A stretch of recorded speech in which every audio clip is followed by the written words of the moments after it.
Hello, my name is Paulino. I am the founder and host of the Online Teacher Summit, and I'm still looking for all kinds of tools and resources related to online teaching and online learning.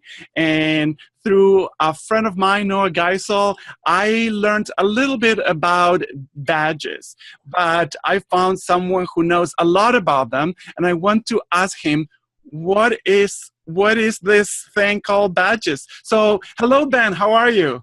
I'm very well, Paulina. Thanks for inviting me. So, first of all, tell us a little bit about yourself. Well, I was finishing a philosophy PhD in 2012 and connected up with a friend of mine who's a software developer, and we had actually already been working in education technology. And I realized that I wanted to leave the sort of academic sphere and focus on education technology.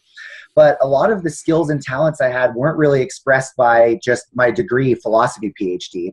And so what I realized was that I needed a better way to express the specific skills and competencies that I had both in ed tech and in the academic context.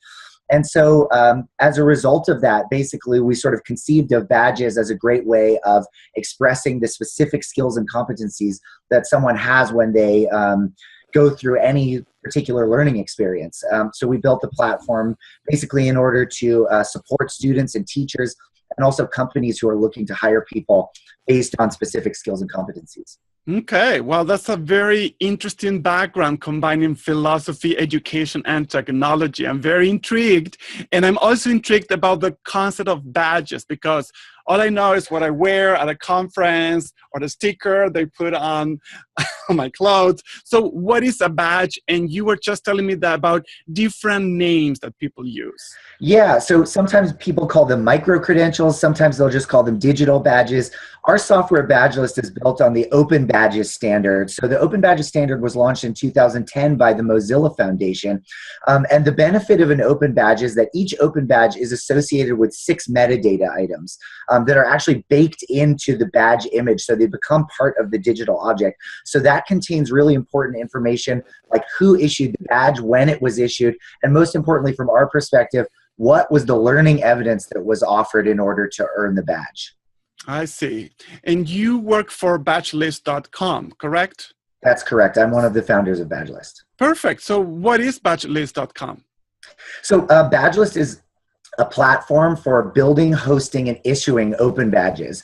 And so what that means is that basically a teacher or an administrator of a learning organization could come in and build a badge, which means they'll say what the badge is going to be earned for, and then they'll create a badge image. They can either bring one from outside or they can create it inside our software. And then what they'll do is list all of the different required evidence items that are needed to earn the badge. So then when a learner comes in and joins the badge, they can then start submitting evidence, whether that be text, a web link, an image, a video, an audio clip. It really, we have almost any evidence format that you could imagine.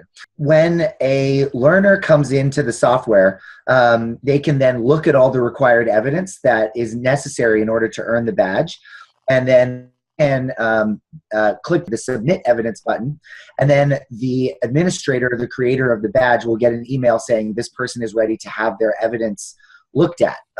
So then the teacher or the admin can come in and review all the evidence that the learner has submitted and then decide whether they want to issue the badge or not. So you mentioned teachers, schools, institutions. Do you have to belong to an organization to create a badge, or who are using badges and who can use badges? Yeah, so basically any kind of teacher, independent, or learning organization can use Badgelist. All you have to do is come in and create a group, and that's a very simple process. Just go to badgelist.com, and basically after you create your account, the first thing that happens is it will prompt you to create a group, and then it'll walk you through the process of creating badges. So we have lots of different organizations and individual teachers issuing badges. Certainly K-12 schools, universities. We have some professional development organizations. We've got several companies that are using Badgelist also for their internal training programs. So, basically anyone who's in a teaching role in any context can use the software. Okay, so from all the options and all the badges that you have seen used out there, what are your favorite top 3? Yeah, okay, so I would say My most favorite is we're working with a high school down in San Diego called Del Lago Academy to support the Competency X program. And so that program basically Del Lago Academy is a science magnet school, and they're focused on getting their students into internships and mentorships in the biotech industry in San Diego. So the teachers are issuing badges for the specific skills and competencies that these students earn in the classroom that are relevant to their internships in the biotech industry. And then also, as part of their internships, the students are able to earn badges that will be then helpful for them as they move into a career in science or go for further education. So we also have a bunch of teacher professional development groups that are using badges for teacher PD, which is really effective because it allows teachers to basically choose exactly what their professional development practices are going to be. So rather than kind of sitting in a seminar like every teacher in the school has the same professional development, instead everyone can choose the professional development program that's most relevant to them, and because it's competency based, they can structure their own PD project.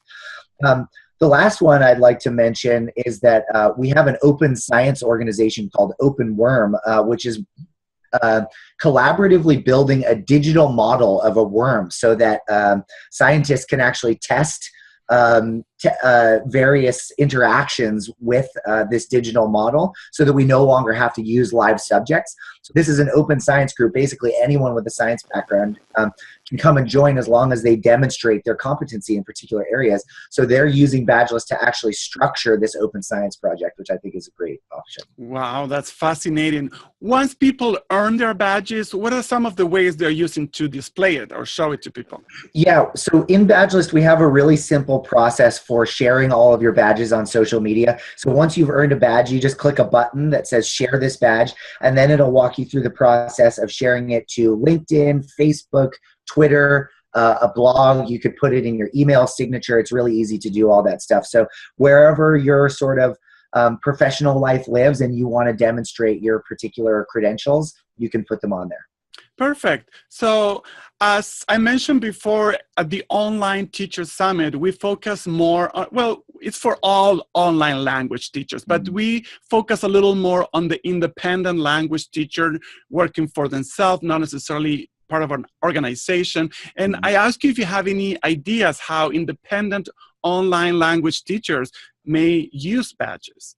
Yeah, absolutely. I love that question. So I would say one of the great ways to demonstrate proficiency through a badge is to have an online language learner actually create a video where, for instance, they're speaking with the teacher in a conversation to prove that they've reached a certain level of fluency. So, for instance, a teacher might say, okay, my student wants to demonstrate that they have business proficiency, say in Chinese. So then the teacher would jump on and they can record a video talking about their work in their target language.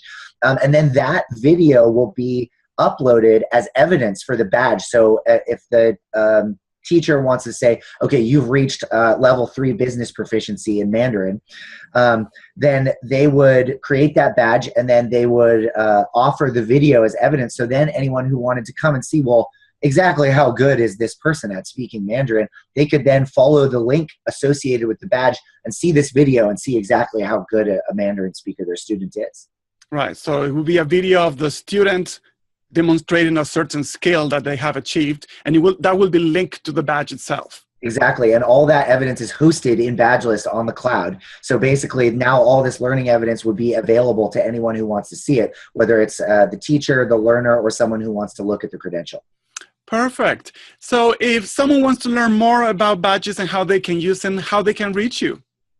Well, you should definitely follow me on Twitter, and I will almost certainly follow you back. It's at Benjarome, BENJAA, or JAROOME. You can also get my email, ben@badgelist.com.